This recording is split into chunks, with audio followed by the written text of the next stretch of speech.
On this episode of China Unscripted, China's crackdown on pornography targets Christians. A national law bans uncivilized behavior and the wizarding world of China.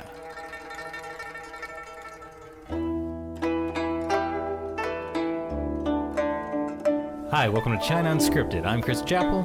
I'm Shelley John. And I'm Matt Gnezda. Well, in China, there's a new crackdown on pornography. And you know who that means the Communist Party is targeting? Pornographers. Christians. Doesn't that make sense? What's the story, Chris? Well, so there's a campaign to eradicate pornography and illegal publications. And so it's that illegal publications part that is allowing the Communist Party to go after I'll say non-state approved Bibles. Wait, does that mean pornography is not illegal? Well, I think it must be. No, pornography has already been illegal, but it sounds like this is a campaign that is now roping more things under that umbrella. And also they have failed to eradicate pornography, so they need to strike hard at getting rid of it. And as well. And the Christian. Well, but the state-approved stuff is okay. It's only that you're going after the uncensored Bible with all 10 commandments. Oh, yeah. Oh, dear. Where Adam and Eve are like totes naked at the beginning. Wait, I thought I was going to say, is the uncensored Bible like stuff that has like the Coptic Gospels? Are you talking about Gnostic mysticism, Yes. Shelley? I will not have that on this show. Yeah, I refuse to endorse heresy. A clean family show here, Shelley. Well, okay, yeah. Get your mind out of the Dead Sea Scrolls. So according to the website Bitter Winter, that kind of focuses on persecution of Christians and religion in China, a branch of the Protestant Three Self Church, I really wanted to say Three Self-Help Church. Isn't it the Three Self Patriotic Church? I think it's sometimes translated as, right? Maybe. Bitter Winter said Three Self Church.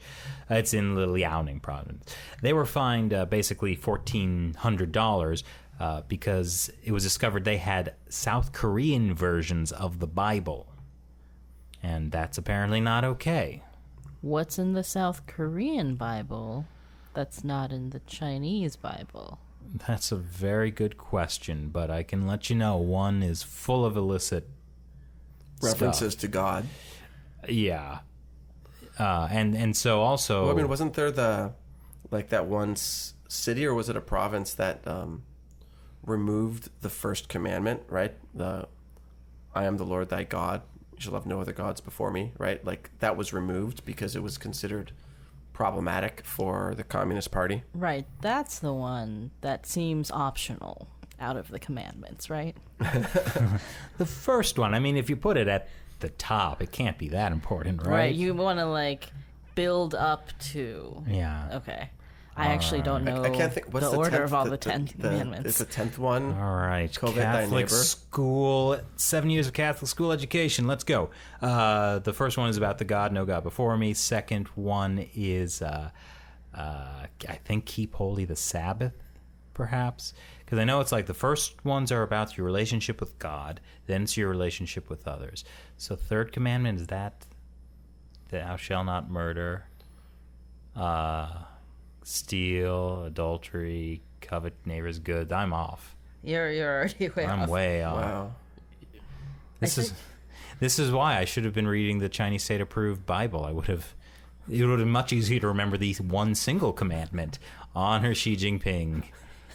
They really should have gotten rid of the second one, which is... well, no, okay. Well, so there's more than one version of the 10 Commandments. Yeah, there's more than one version of the order. What? Well, the I am the Lord thy God is sometimes its own one, and sometimes it's mixed with you shall have no other gods before me. But sometimes that second part is the second commandment, right? Like, depending on the version. I don't know about that. I think also I was just looking this up, and there's some versions that say that you shall make no idols. One is the second one, and then some that say you shall not take the Lord's name in vain. Oh, is the okay. second one, Because so- Is that okay? That wait. I need clarification on that because I don't take the Lord's name in vain, but I have loads of idols. So, which is it, Shelley? I don't know. This is why I'm. We need one state-approved Bible. I get it. And now. one state-approved idol, or at least boy band of idols. What was that? There's like a patriotic boy band in China. Oh gosh, I'm not surprised. But at any rate, so the crackdown on Christians. Well, so it's funny. Like at this one church in Henan province. A lot of churches in Henan. Yeah, it's one of the most Christian provinces. Is it wrong to call it the Mecca of Christianity in China? I thought Zhejiang province would be more the Mecca, and Henan would be like the Medina, maybe. Nobody says that. Anyway, so at this church, they force them to display these banners and panels promoting this campaign to eradicate pornography and illegal publications. And so you had people going into church, and there's these giant, red and yellow signs that said, eradicate pornography and illegal publications. That's not the weirdest thing they do in churches now. Do you know there's this whole... I think it's not part of this campaign, but there's also like a move to kind of to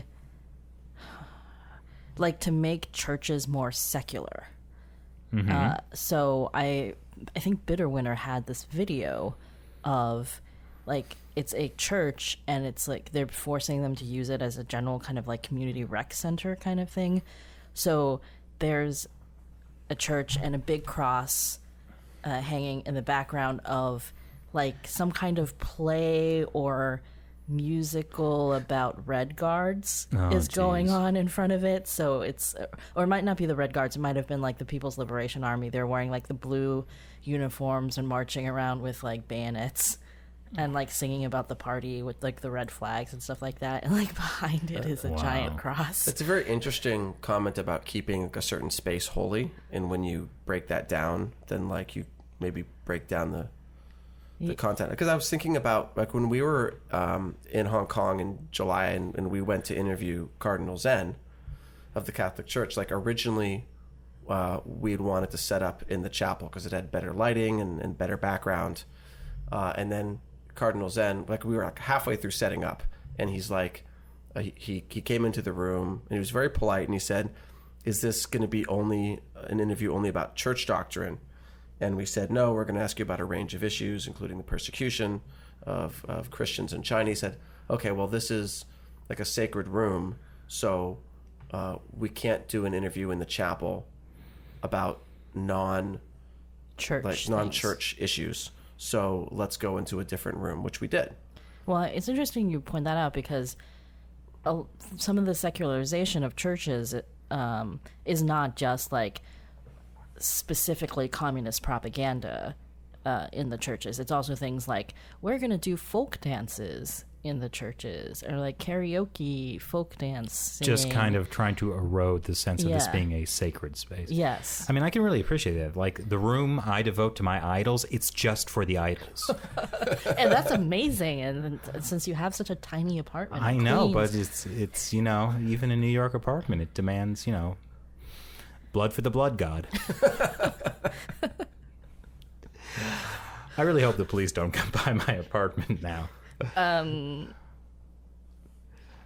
There's lots of places to get blood that's not people. Guys, come on. this is suddenly a very Halloween themed show. Oh, speaking of Halloween, don't you have a spooky story about everyone's favorite underage wizard? Oh, I did not know where you were going with this. So, we did a story a few months ago about how Bibles were getting caught up in the trade war. Now, Harry Potter is also being caught up in the trade war because Bloomsbury, the publisher, prints books in China. So books that are being hit with a 15% tariff. I mean, you're just talking about the English books being physically printed by printing presses in China. Yes. So this is going to make it harder for the next generation to enjoy Harry Potter. I think I know a way around that. What, Shelley? They should just download them from the internet. Oh, what a great idea. Nothing could possibly go wrong. Definitely worked for me.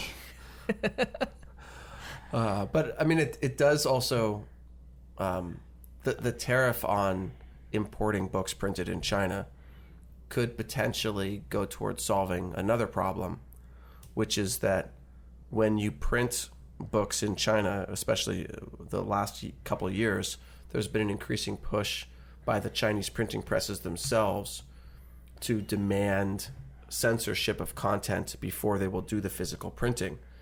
But it also turns out that like some of the highest quality and low cost printing presses in the world are in China. So a lot of companies have been, gradually moving their printing there. But and we hadn't really noticed for many years, right? And, right. Yeah. But then it, I think You start noticing maps with the 9- line on it. yeah. Oh my gosh, what if we see like Harry Potter and the campaign to eradicate pornography and illegal publications? I like it. Or, why don't they talk about the Chinese wizards? Like who the Chinese wizards? The Like Chinese wizards would be so state-backed and like in support of the party. Is it like like that would be the real enemy, not Voldemort. Is it like when they had like a Chinese Superman? You're saying they should have a Chinese Harry Potter?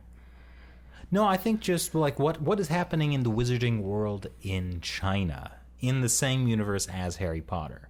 I think that would be very interesting to explore fan fiction.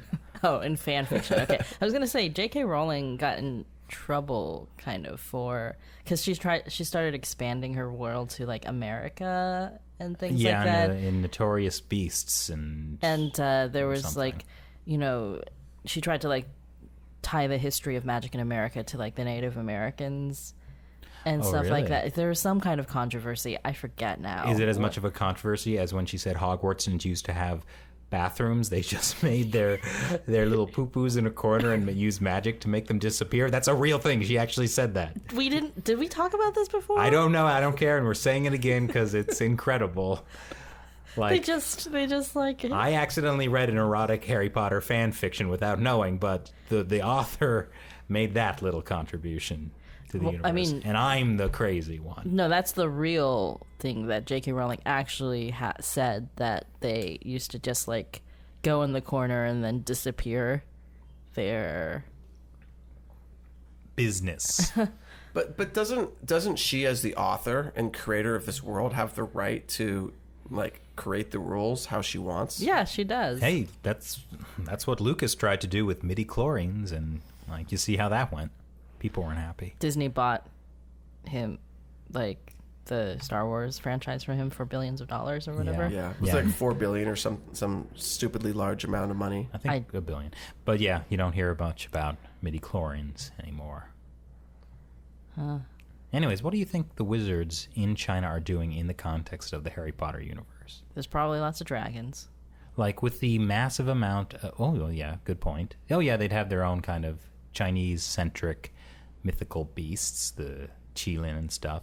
But with the kind of massive surveillance they have in China, don't you think the Communist Party would be aware of the existence of wizards?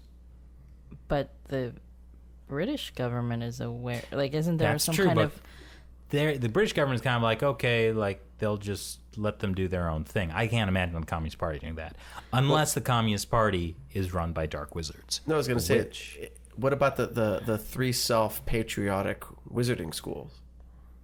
Oh, you mean like wait, now I'm confused. Are you saying that like the wizards would also have to go through patriotic education the same way that like muggles in China have to go through patriotic education? Yes, probably. Huh.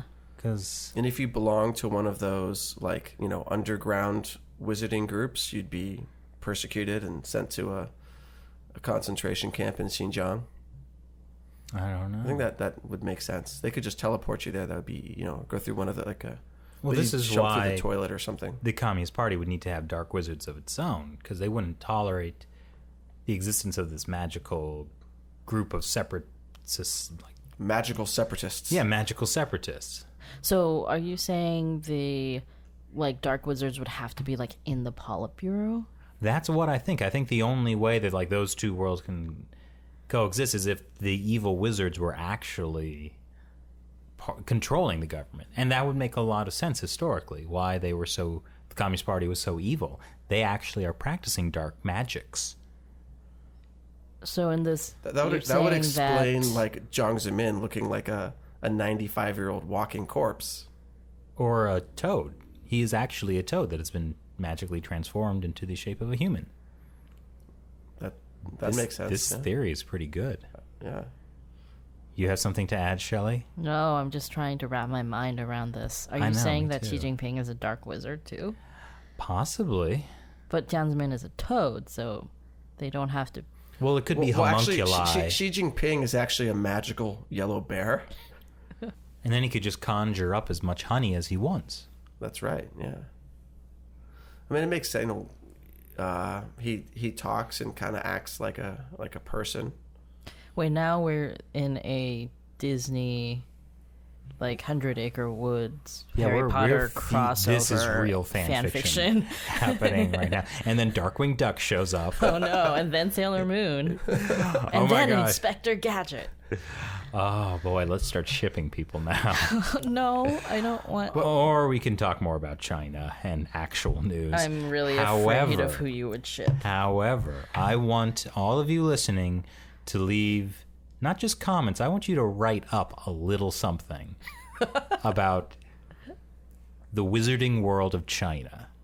You can email it to us, or you can leave it in the comments below. But I want to see some things here. Yeah, just like one idea of like what would exist in that world, right? Yeah, this is exciting. Oh, almost as exciting as this next piece of news. Now, you really can't beat news that is a politician promising to do something in the future. And so we have the exciting news that Marco Rubio, has vowed to introduce a bill to stop U.S. pensions investing in China. This is specifically about U.S. government pensions, though.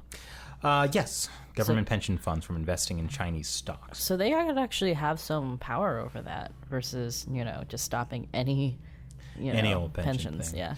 Yeah. Well, but I mean, there's power if, the Senate committee accepts it and it gets voted on and passed, and the House passes a bill. Like it's a long and difficult process for how a bill becomes a law, as we know. But he's also in the stage of vowing to introduce it. I vow to begin a long, drawn-out process that may or may not tackle an issue. But he's in Congress. This is what they do. Yeah. Yeah. No, I mean that's fine, and I think it's a legit concern that he has. Oh yeah, it's a super important issue. Remember when we had General Robert Spalding on the podcast earlier this year? It was one of our great podcasts, and he talked about the issue of like a huge number of pension funds, including things like state employees and like teachers and all these things.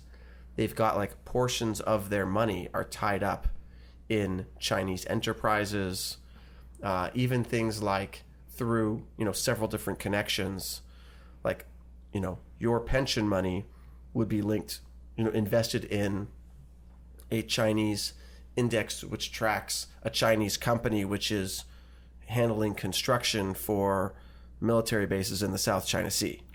And that is the big concern of this. Like according to some of these lawmakers who are involved in it, they're saying that some of these government pension funds end up going to assist the Chinese military and other espionage activities, possibly even human rights abuses.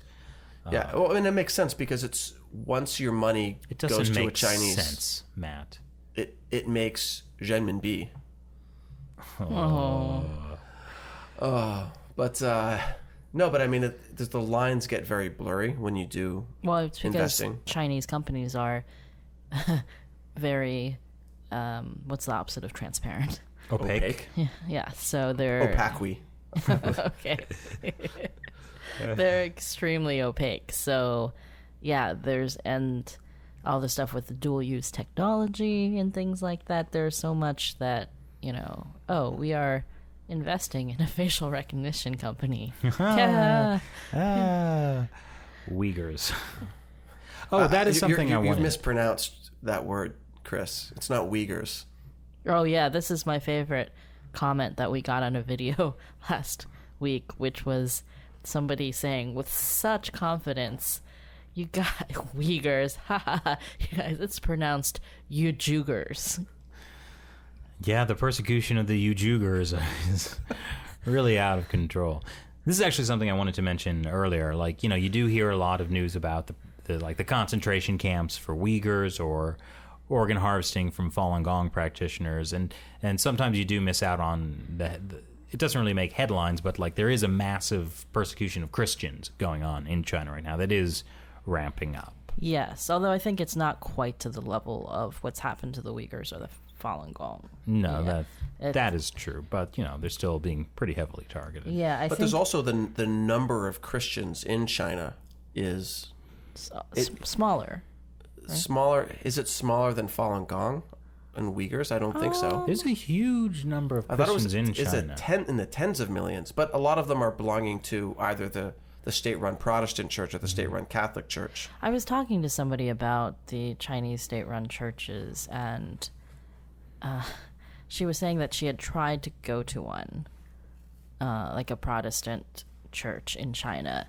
Is the person you're talking about like a Caucasian American or a Chinese person? No, like a Chinese person who decided to go check out a Protestant church and said it was like a weird, because they couldn't talk about a lot of Christian doctrine in a way. It was like she found it just like a really bizarre experience. The way that they kind of ran the service and talked about religion, because it was almost like they couldn't say certain things about God. I'm being very vague now, but so like a redacted Bible reading. Yeah, so you get some kind of like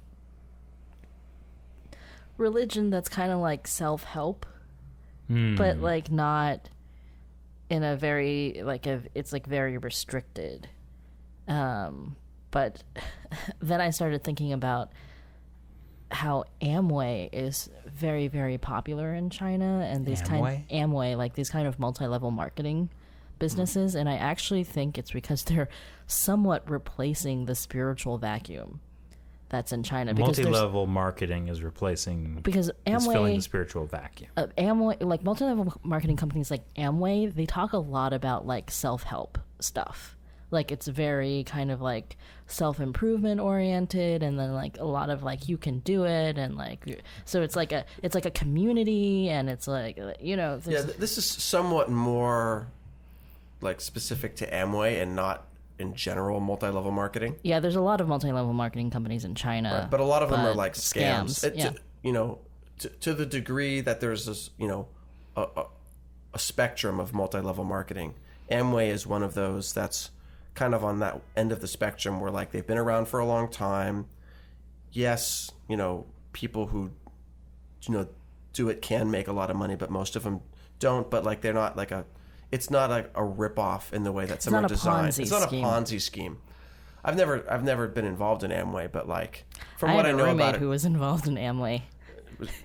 Oh yeah, you told me about her. She spent the whole time trying to get me. She spent like the whole year we lived together trying to get me involved in Amway. Yeah, but I mean, like as those companies go, like it's much better than like a lot of those Ponzi schemes that have popped up in China. I mean, and America and other countries. So yeah, but I was just thinking about this whole like spiritual vacuum and how sometimes these like weird things come in to replace it. Yeah, that is true. If only Xi Jinping thought for a new era could replace it. I think it's well on its way.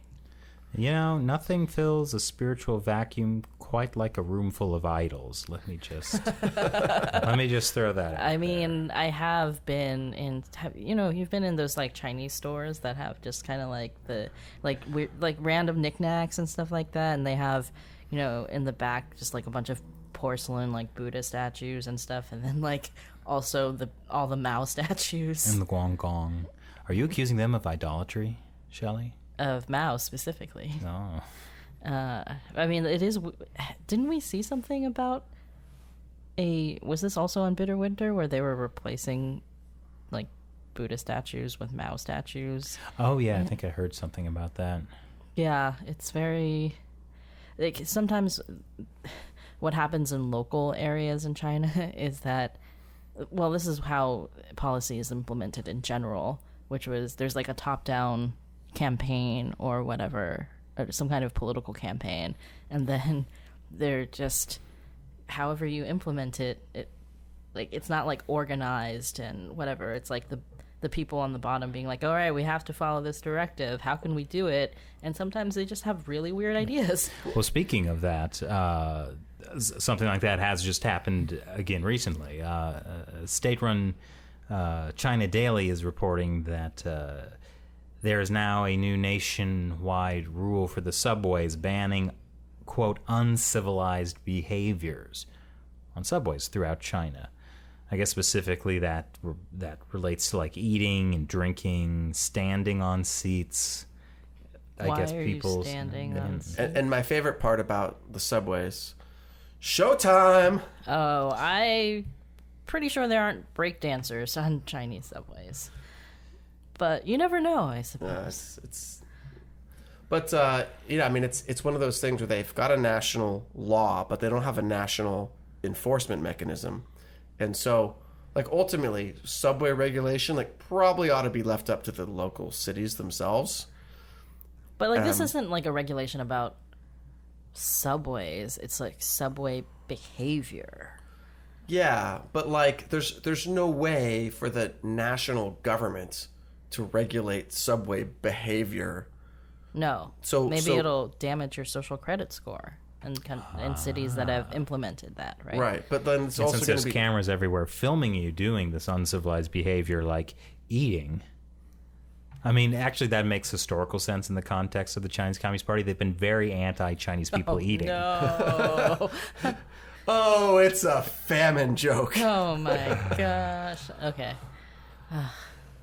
Well, that's going to be my last famine joke. You could say I'm famished. No, that worked in my mind. Fam finished. Oh, fam. Okay. Anyway, so... yeah. No, well, this is like the toilet revolution, too. Yeah. Right? Where it's like Xi Jinping has a toilet revolution where they're going to like modernize all the toilets in the country. And then you have some guy who decides that, like some local cadre who decides that the right way to do this is to like build a gold toilet. Yeah, with like a $10,000. I'm throwing that number out there. That might not be real, but a very expensive like room with like the gold toilet and air conditioning and a microwave. Yeah, a microwave, because you want to heat some food up while you're. So one city in Shanxi province is going to turn all the subway passengers to gold. What? Oh, I got the lead. Because so if one place made a gold toilet, then one place will make gold passengers. That's right. That's right. There was just solid 10 seconds of silence. Also, it would kill them, so it would prevent them from uncivilized behavior. And increase the wealth of the nation. Yeah, I was trying to think, like, is this like some King Midas reference for some reason? It was a folktale deep cut. That's the name of my new music album, Folktale Deep Cut. Well, speaking of something else that will never actually happen, the Vice Commerce Minister has said that, hey, you know what? China is not going to is not going to force technology transfers from foreign companies anymore. So, great news, guys. That was like a big part of the trade war, and now we can just, take them at their word. They're not going to do that anymore. They're going to, they also, the Vice Commerce Minister also said they're going to create like an equal playing field for foreign and domestic firms. Actually, what I found the most interesting about this is saying that he said that they are going to eliminate restrictions on foreign investments that aren't included in certain like lists. So they're saying that more foreign investment is welcome in China. Right after they announced the lowest GDP growth in 27 years. Well, it's the lowest GDP growth. No. Okay. But I think what's interesting about this is that when you interviewed Christopher Balding, you guys were talking about, and I think we had done an episode about this too, like China's dollar-denominated debts. Mm-hmm. He talked about that when he was on the podcast, actually. Yeah. But the idea is that they need money. They need U.S. They dollars. need like cash flow. Yes, cash flow. Because they borrowed, a lot of Chinese companies realized that it'd be cheaper to borrow American money because the Fed had kept interest rates so low than it would be to borrow Chinese money. And so they're like, oh, well, let's just borrow a bunch of American money for our business. And there are mechanisms to do that. And now they're stuck with all this debt that has to be repaid in U.S. dollars. That was a problem. When we interviewed Christopher Balding, it was right after the yuan had been devalued. So it got weaker, which meant that it became suddenly like way more expensive for those companies to pay back those dollar-denominated loans. Yeah. But what I think is interesting is that even though it says some things about foreign firms, it seems to be very focused on welcoming foreign investment. Right. Yeah. I know a quick way the Communist Party can make money. Turn subway passengers to gold. Hey, I came up with that idea first, Chris. Yeah, okay. Well, I mean, it's almost like they're saying, okay, so I know, so we're going to give you a level playing field now, and we're not going to steal your technology now. But it's almost like this tacit admission of like, so yeah, we promised this before and we lied to you, and we promised it again and then we lied to you again, but this time we're going to do it. We're not lying to you this time. Well, that's kind of the problem of like these news stories reporting on like, oh, some high official in China said this, because if you just look at that, it seems like, oh, China is reforming. When if you act like, you shouldn't be taking them at their words because they violate their words constantly. So the headline should really be China's new vice commerce minister tells another lie to welcome foreign investors. Well, you can't really say that. Why not, Shelley? What is truth? Okay. Pontius Thank you, Pilate to Jesus. Well, I was going to say that, like, well, you do make a good point, Chris, in terms of the way the media covers it, because a lot of times something is, when something is probably a lie, as a reporter, like, you really are discouraged from writing it this way, like, especially to have a headline like, China welcomes more foreign investment, but it's probably a lie. Well, I mean, I do think that welcoming more foreign investment is the truth, though. Like, no, they what they want is more foreign money, yes. But they don't want foreigners and foreign companies to have a bigger stake in China's economy. Yeah, no, that's why a lot of this is investment, not foreign companies. Yeah, and they're going to open up certain like securities and such to foreign investment. Well, so the headline could read, so this is the headline: China to ease foreign investment curbs, won't force tech transfers, Vice Minister, and should have there, parentheses, his pants were on fire, close parentheses. That's a little long, though, for... Well, I mean, saying it out loud, but reading, writing for paper is a different medium than television. You'll never believe what the Vice Commerce Minister said. One trick to finding out what he really means. But, wow, we're really good at this, guys. Yeah, no, but I mean, this is the value of China Unscripted and China Uncensored, which is, when they're probably lying, we just say they're probably lying. Are you okay with that, Shelley? I'm okay with saying probably. We don't know. Yeah, well, I mean, that is the thing. Like, you don't know. Like, for sure what he said, so there's a fact there, because the fact is he said this. But then the lie becomes more difficult to point out, and it's also sometimes not obvious for a long time, and sometimes things that are technically true can still be pretty much lies, even though they're technically true. I'm just going to call him a liar. You heard it here. China Unscripted. That guy's lying. And your trial date is set for. Well, this is why I don't go to China. Well, so let's look at Hong Kong. So Joshua Wong, activist Joshua Wong, had been trying to run for the district council elections, which are coming up in November. And guess what? What? They He got the full support of the Hong Kong government? Well, he, out of all of the people running in district council elections, Joshua Wong was the only one to get denied. He's not allowed to run.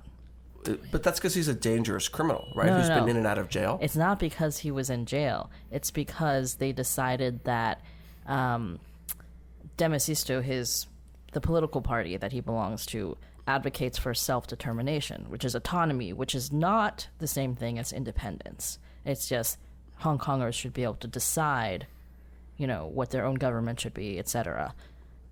But the Hong Kong government determined that is actually in violation of Hong Kong's constitution. Oh, how about that? They're really upholding the rule of law.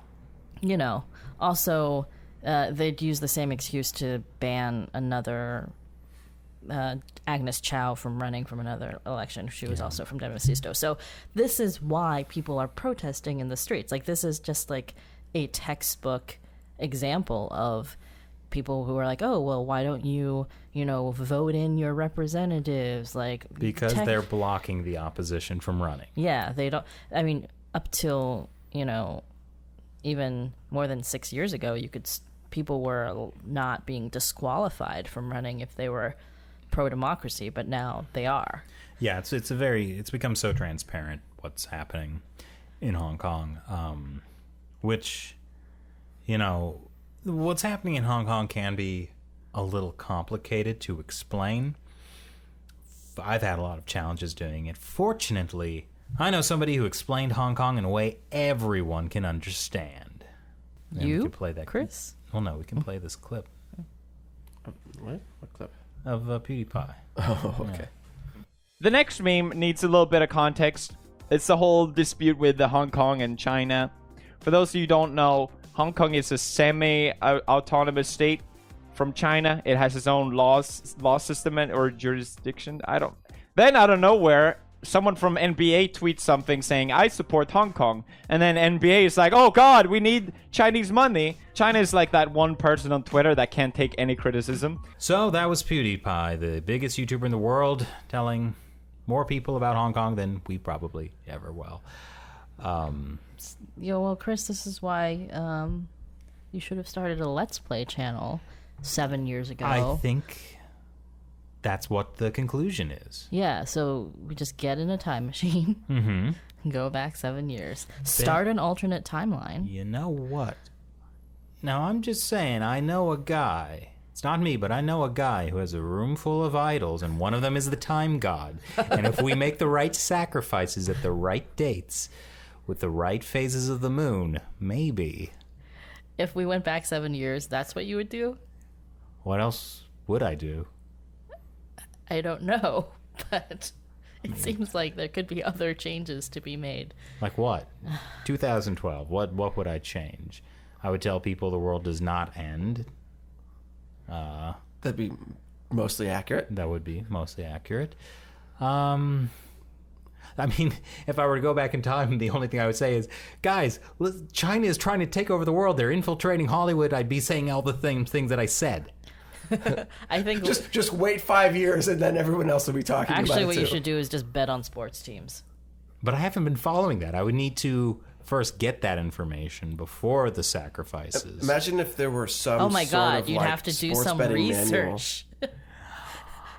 Well, Yes. wouldn't it be a trip if we open up like the book of winnings and like it's like we see all my name all the way down? Whoa! It already happened. It was meant to happen. I Yeah. do like time travel But stories. then why do you still live in a small apartment in Queens? Well, because I wouldn't have actually access to that money till I return to the present. Oh, right. No, that makes sense. So too. it's a no. Is this like Avengers time travel or Back to the Future time travel? I'm mad more Back to the Future. Okay. However, I think if I did see that, I would probably not go back in time and force a time paradox and destroy the universe.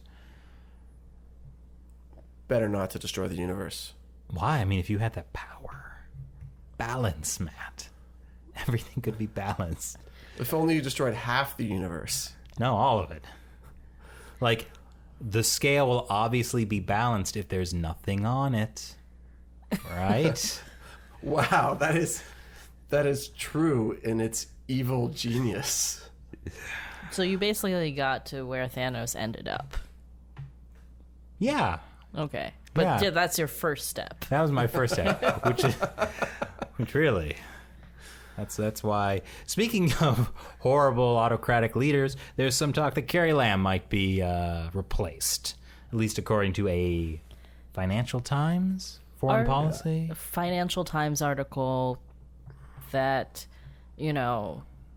cited anonymous sources I love in those. Beijing. So who knows? I mean, I think it's about time they replace her with, someone more sympathetic to human needs, such as a robot. Or a pit of spinning knives. Much more cuddly. I hope I don't grow up to be Carrie Lam. Why do you think you'll grow up to be Carrie Lam? Oh, because, Do you imagine yourself being a slave to Beijing and oppressing a city full of people? No, just being a kind of like a cold, person. Anyway, Hold on. We are getting deep into Shelley here. Let's explore this. Oh no, just I just, how female politicians are sometimes just portrayed as just kind of cold witches, No. No, okay. No, keep going. We're getting deep into No, your psyche I just here. stopped because I didn't want to interfere with our rating on iTunes. Yeah, no, but so when in your life did you first realize that you did not want to be like Carrie Lam? When I realized I had the same pair of glasses that she did. Oh, really? Oh wow, that's Gosh. This got real? This is real. Now I'm real. Have you ever woken up and realized that you're in charge of a city of 7 million people? She's not in charge of a city of 7 million people. And neither are you. Oh my gosh. Oh no, yeah. But Shelley, you're beloved by the people of Hong Kong, whereas she is not. I'm at least beloved by several more people in Hong Kong than she is. Yes. Any more than zero is more. Yes, Because even her exactly. children aren't in Hong Kong right now, I don't think. So I don't know if anyone in Hong Kong loves her. Maybe that's what she needs. Maybe. All you need is love. Don't get us sued for copyright yeah. infringement. Do we need a license for that? I'm a little worried now. No, I was just saying those as words.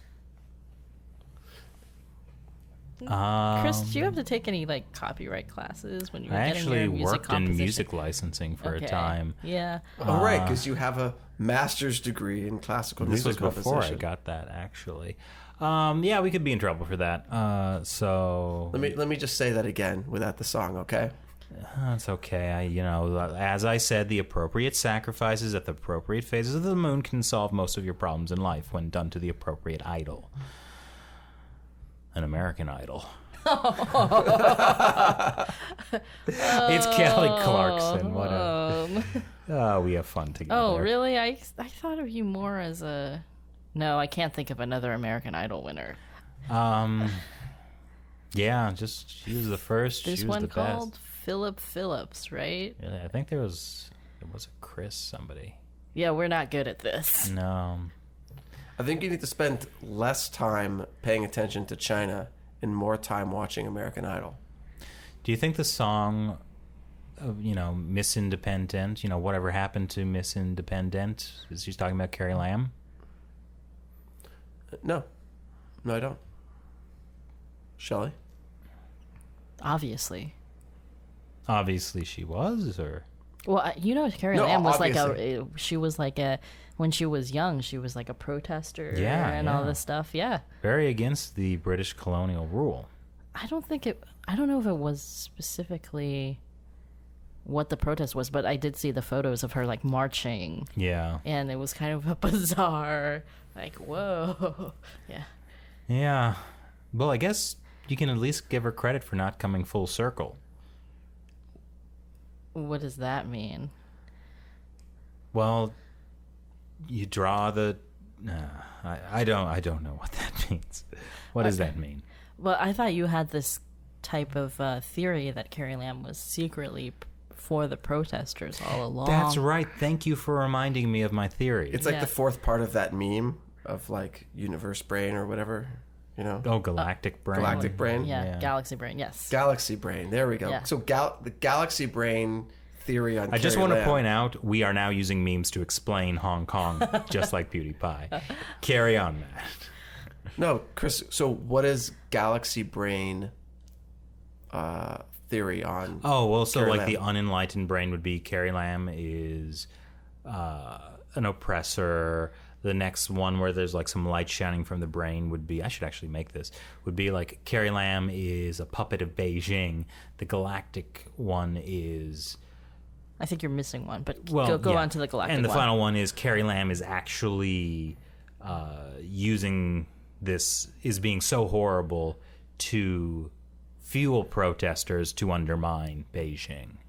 I need to work on the language a bit. So, like, the one is like Carrie Lam is like instigating Hong Kong independence or something. Right. Yeah, so that's it. Because had she not tried to push this extradition bill, then the entire world would be way less aware of how oppressive Beijing is over Hong Kong. Yes. Or even if they had withdrawn it, like after 2 million people came out onto the streets and protested it, instead of, beating people up and firing tear gas and pepper spray at them for Yeah, no, it's over 100 days. I think it's a solid theory. I think we should meme it. PewDiePie was right. Memes can explain everything. We must seize the memes of production. Oh boy. And I think that concludes this episode of China Unscripted. Remember, I'm not joking about this. I want you to write up the Wizarding World of China. I want to be reading this in the comments. Is this fan fiction, or you want like a Wikipedia of what This Well, should no, this it's should be fan fiction. Fan ideas of what. Okay, but not like a narrative. No, I you would. know? I if somebody wants to write a narrative structure of this, I want to read it. I will read it. Yes, we know you will read it. Yes, yeah. So, write in the comments below, email it to ChinaUncensored@gmail.com or post it somewhere else. And just let's make this a thing. Let's all together explore the wizarding world of China and how it relates to modern Chinese politics. This is going to be fire. So lit. Oh God. Okay. Thanks for listening. Once again, I'm Chris Chappell. I'm Shelley Jong. Now Matt Ganesta. We'll talk to you next time.